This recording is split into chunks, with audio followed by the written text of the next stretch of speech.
Hola, soc Jaume Gómez Bonamusa, de la Fundació Catalunya Estat. Avui us comentaré l'origen de tot plegat, la mentalitat espanyola.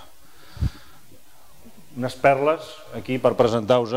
Comencem per aquest personatge sinistre, el conde duque de Olivares, que va començar dient: el primer negocio y mayor es allanar Cataluña.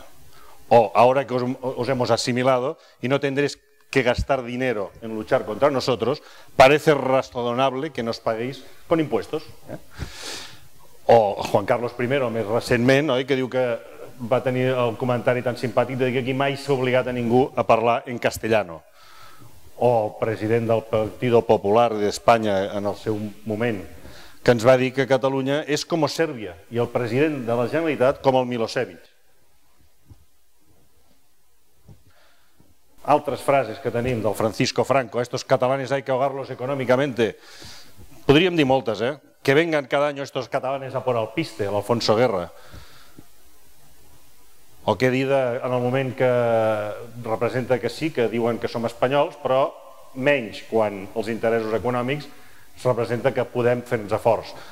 Davant de la possible OPA d'Endesa per part de gas natural, Esperanza Aguirre va dir: antes alemana que catalana. O el president d'Endesa: nunca, nunca, nunca seré empleado de la Caixa.